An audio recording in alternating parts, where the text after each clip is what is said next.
بسم اللہ الرحمن الرحیم۔ جو چھٹی صفت بیان کی گئی ہے آج کا ہمارا سبق اس والے سے ہے کامن انہ مخالف للحوادث غیر مماثل لشیء من حافظاتی۔ یہ سبق کل ہو گیا تھا اور اس میں امام اہل سنت نے جو باتیں ارشاد فرمائیں وہ بھی حاشیے کے اندر میں اس کا بھی ذکر کرتا ہوں۔ اس سے قبل کل والے سبق کا جو حاصل تھا اس کے اندر جو باتیں کل والے سبق میں بیان ہوئیں وہ یہ بیان ہوئی کہ ایک ہوتا ہے کہ حکم عقلی اور معرفت برہانیہ۔ حکم عقلی اور معرفت برہانیہ کو ہم نے ملا کر کہا تھا کہ ہمارا آئندہ جو سبق ہوگا، ہمارا جو علم کلام کا آگے جو سسٹم چلے گا وہ اسی کے اوپر چلے گا۔ پھر معرفت برہانیہ کے اندر یعنی دلیل سے بات کرنا امور عقلیہ کے اندر، اور اس کے اندر صفت وحدانیت کا جب بیان آیا تو بڑی تفصیل سے اوپر بات ہوئی برہان تمانو اور پھر یعنی اس کے اندر دو دلیلیں آتی ہیں، ایک اشارت النص اور ایک عبارت النص۔ اشارت النص سے جو دلیل آتی ہے اسے دلیل النظار بھی کہتے ہیں، دلیل خطابی بھی کہتے ہیں، اور جو عبارت النص سے آتی ہے اسے برہان تمانو سے تعبیر کرتے ہیں۔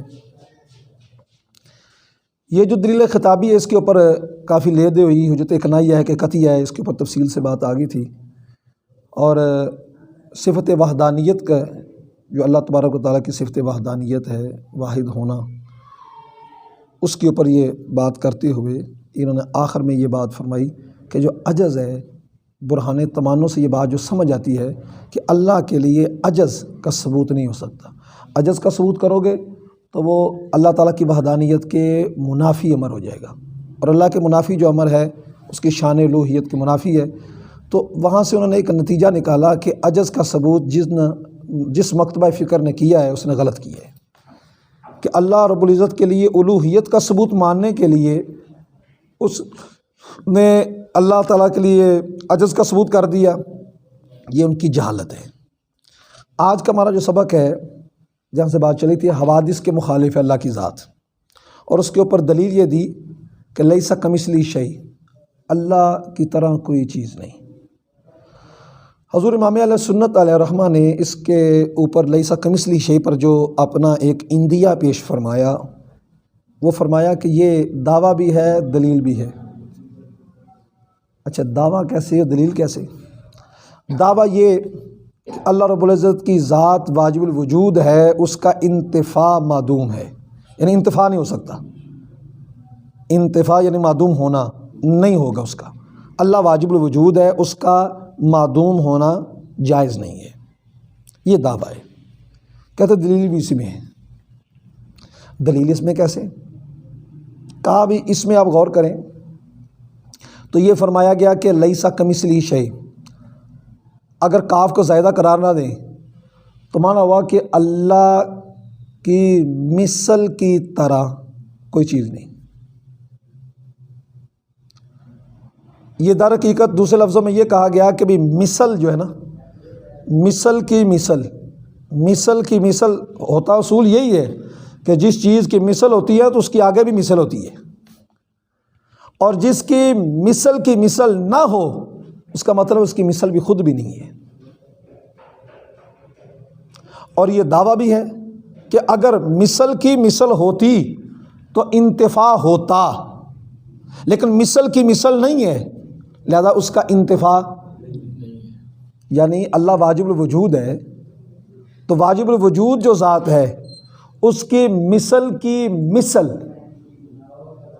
اگر مانے تو واجب الوجود نہ رہا، انتفاع ہو گیا۔ کہا کہ اللہ کی مثل نہیں، انتفاع جاتا رہا، واجب الوجود ہونا ثابت ہو گیا۔ اور ایسا نہیں ہو سکتا کہ مثل ہو، یہ مفروض ہے کہ مثل ہو اور اس کی مثل نہ ہو، کوئی مثل ہو اس کی مثل نہ ہو، ایسا ہو نہیں سکتا۔ ٹھیک ہے، تو جس شے کی مثل نہ ہو اس کی مثل بھی نہیں ہوتی۔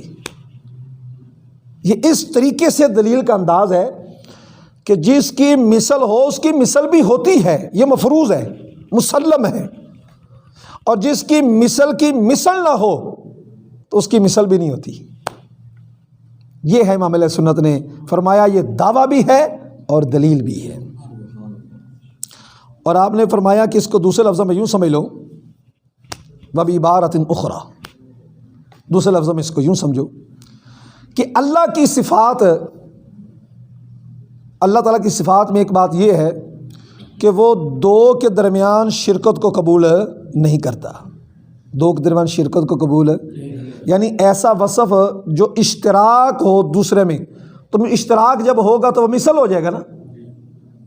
یہ اللہ کی صفت میں ہے کہ اللہ کی جو صفتیں ہیں وہ جس میں اللہ کی ذات میں جو صفتیں پائی جاتی ہیں وہ کسی دوسرے میں نہیں پائی جا سکی۔ اچھا، اگر آپ اللہ کی مثل مان لیں تو پھر اس کی بھی یہ صفت ہوگی کہ اللہ رب العزت کی ذات کی صفت کی یہ خوبی یہ ہے کہ وہ دو کے درمیان شرکت نہیں ہو سکتی۔ تو جب مثل مان لی تو مثل میں بھی یہی صفت ماننی پڑے گی نا۔ جب مثل میں یہ مان لیا کہ یہ شرکت نہیں ہوگی تو یہ مانیں گے تو انکار خود بخود ہو جائے گا۔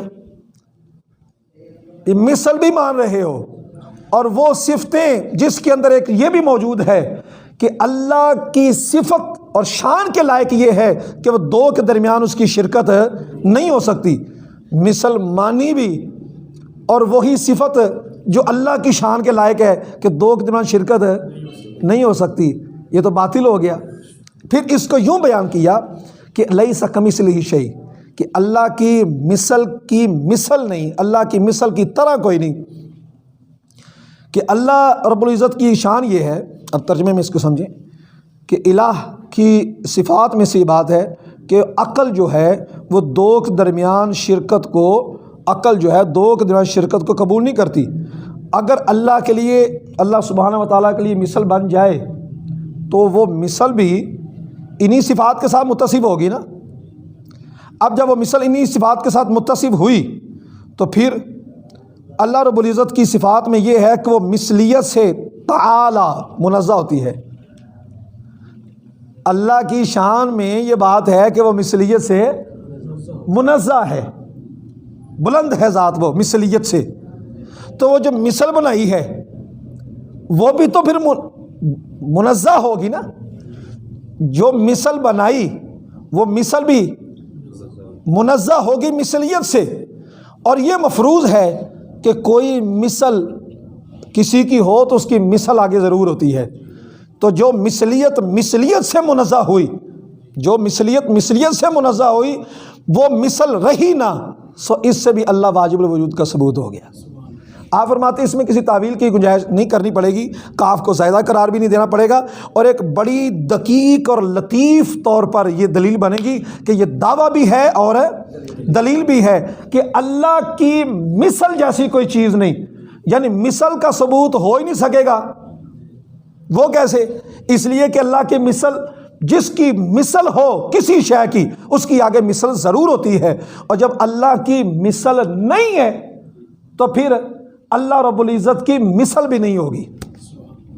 بات سمجھ آ گئی؟ یہ آپ کا خاص نقطہ ہے جو اوپر جتنے بھی اقوال بیان کیے گئے اس میں نہیں بیان کیا گیا تھا۔ آگے جو اللہ کی صفت بیان کی گئی حی، کہ اللہ کی جو ذات ہے وہ اس کے لیے صفت حیات ہے، ٹھیک ہے، صفت حیات کا ثبوت ہے۔ انسانوں کے لیے صفت تو بولا جائے نا لفظ تو اس کا مفہوم اور ہوگا، اللہ کے لیے لفظ بولا جائے تو اس کا مفہوم اور ہوگا۔ اللہ تعالیٰ کے لیے صفت حیات کا مطلب یہ ہے کہ اس کے لیے قدرت اور علم کا ثبوت ہے۔ اللہ کے لیے صفت حیات کا مطلب ہے اس کے لیے قدرت اور علم کا ثبوت ہے، یعنی یہ کہہ سکتے ہیں وہ ذات قادر بھی ہے، جو حی ہے وہ قادر بھی ہے، وہ جانتی بھی ہے۔ سمجھ بات کی؟ اور جو انسانوں میں جب نسبت کی جائے تو اس کا مطلب ہے زندہ، اب غلطی مغالطہ ان لوگوں کو یہ لگتا ہے، بعض لوگ جو کہتے ہیں کہ بھئی جو کسی کی مدد کرتا ہے اس کے لیے یہ ہو کہ وہ حی بھی ہو، وہ قادر بھی ہو، وہ کر بھی سکتا ہو، تو بھئی یہ ساری باتیں اللہ کی صفت کے متعلق ہیں۔ انسان کے لیے اتنا ہی ہے کہ اگر وہ زندہ ہے تو اللہ رب العزت کی عطا سے زندہ ہے، اگر وہ کسی چیز پر اللہ اس کو قدرت دیتا ہے تو وہ اللہ کی عطا سے قدرت ہے، اگر وہ کچھ جانتا ہے تو اللہ کی عطا سے ہے۔ اللہ کی عطا کے بغیر یہ قیاس کرنا کہ اللہ کی جس طرح صفت حیات ہے، قدرت ہے، تو اللہ کے لیے صفت حی ہے، وہ قادر ہے، وہ دے سکتا ہے، اس طرح قیاس کرنا اللہ کی صفات پر، یہ قیاس مع الفارق ہے۔ وہ سمجھ نہیں سکے کہ اللہ کی ذاتی صفات کو بندوں کی عطائی صفتوں پر قیاس نہیں کر سکتے۔ سمجھیے بات کی، ہمیشہ یاد رکھیں جب بھی کبھی بات ہو تو یہ فرق پہلے ملحوظ خاطر رکھیں، بھی اللہ کی صفت جو بات کی جا رہی ہے پہلے وہ بتائی جائے کہ اللہ کی صفت جو ہے اس کا متعلق جو عقیدہ وہ ہے کیا، حیات کا مفہوم کیا ہے، وہ ہمارے والا تو ہے ہی نہیں ہے، صفت زندہ صرف اللہ کی ذات ہے، باقی سب مردہ ہیں۔ اور اللہ کے بندوں اس نسبت کے ساتھ جوڑنا ہی ہم غلط کہتے ہیں، ہم کہتے ہیں اس حیات کا مطلب ہی کوئی اور ہے۔ ہماری حیات کا مطلب ہے ہم نہیں تھے پھر ہوئے پھر نہیں ہوئیں گے، ہم موت کا ذائقہ چکھنے والے، وہ حی قیوم ہے۔ بات سمجھ آئی؟ یہ تو کہتے ہیں کہ بھی سرکار دو عالم صلی اللہ علیہ وسلم کی تعریف جب سنتے ہیں نا ہم سے تو توحید بھی ہم ہی سے سنا گئے، توحید شان ہم سے سن لیتے ہیں، توحید دریا کے پار جا کے سن لیتے ہیں، تو مسئلہ تو خراب ہوتا ہے نا۔ آگے اللہ تبارک و تعالیٰ کی صفت قدرت، اور یہ بڑا مارکۃ الآراء اس کے اندر مسئلہ بیان کیے گئے کہ جو صفت قدرت ہے اس کے اندر باتیں ہیں، تقریباً کوئی 5 کے قریب باتیں بنتی ہیں، تو اس کا حاصل سمجھیں، جو اس کے اس لمبی چوڑی بات کے اندر جو کی گئی بات وہ اس کا حاصل سمجھیں۔ اللہ تبارک و تعالیٰ کے قادر ہونے کا مطلب کیا ہے؟ صفت قدرت کا مطلب کیا ہے؟ اس کا مطلب ہے کہ بھئی ایجاد العالمی و ترکو، جہاں کو اللہ رب العزت پیدا کر بھی سکتا ہے، بنا بھی سکتا ہے، اور اس کو مٹا بھی سکتا ہے۔ ٹھیک ہو گیا؟ یہاں پر 2 باتیں ہیں، ایک ہے صفت قدرت کا معنی، اور اس معنی کے اندر 2 باتیں۔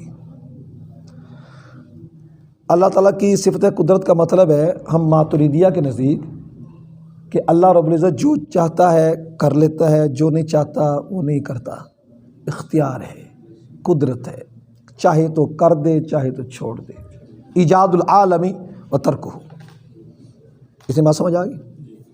یہ اللہ تعالیٰ کی صفت ہے قدرت،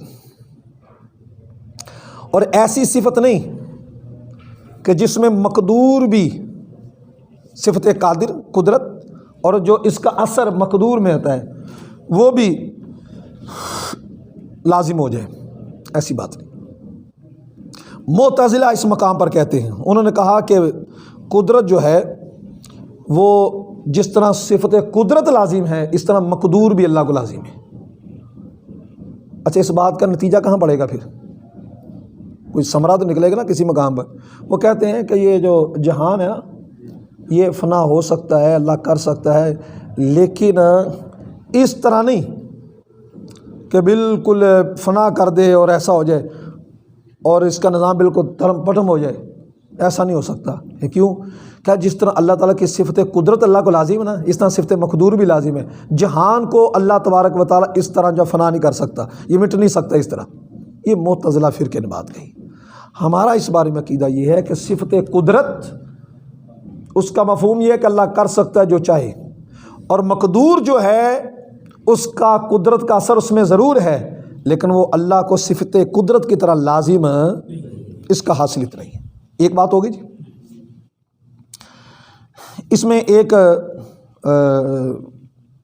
احیاء العلوم کے اندر حجت الاسلام امام غزالی رحمۃ اللہ علیہ نے اس والے سے جو بات ارشاد فرمائی، آپ فرماتے ہیں کہ بھی جو عقیدہ جو بیان کیا جاتا ہے نا کہ اللہ تعالیٰ کی جو مقدورات ہیں، یہ عقیدہ یہ ہے کہ وہ غیر متناہی ہے۔ اللہ تعالیٰ کی مقدورات کس قدر ہے؟ کہتے ہیں کہ وہ ہمہ وقت جو سلسلہ بس چلتا جا رہا ہے، لا یمکن فی مقدورات اللہ ما هو ابدع من العالم مشاہدی علی طریق الفلاسفۃ والعقیدۃ، عقیدہ ہمارا اس بارے میں یہ ہے کہ اللہ تعالیٰ کے جو مقدورات ہیں وہ شمار میں نہیں آ سکتی، اللہ کی مقدورات کتنی ہیں وہ غیر متناہی ہیں، ٹھیک ہے۔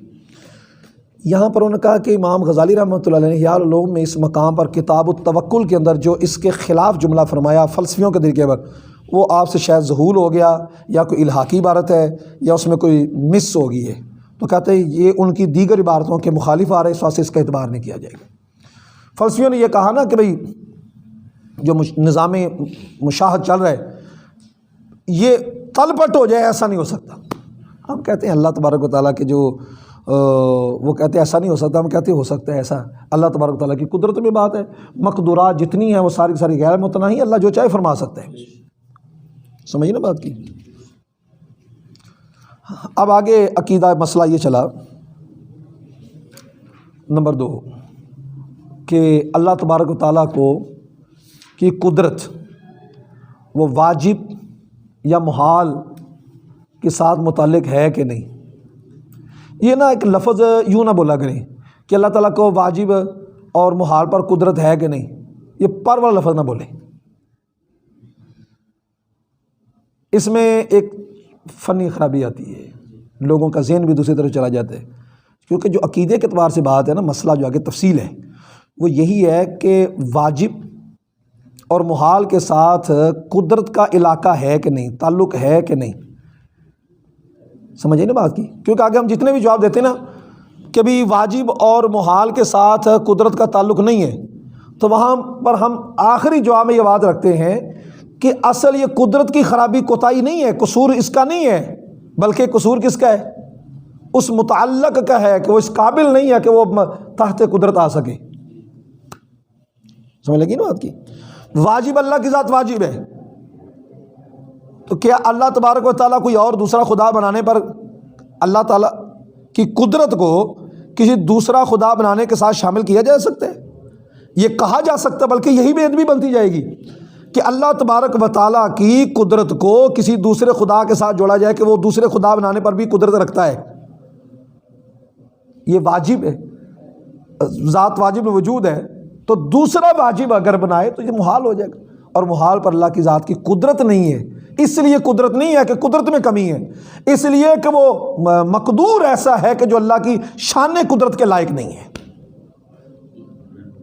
دا سمجھ آ گئی؟ اور پھر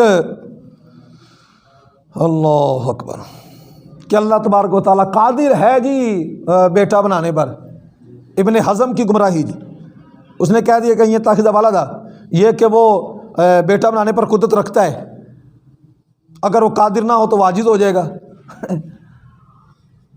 یہ نہ سمجھ سکا کہ یہ جو قدرت صفت ہے وہ کچھ شان رکھتی ہے، اور مقدور ایسا نہیں ہونا چاہیے کہ جو اللہ کی شان قدرت کے لائق نہ ہو۔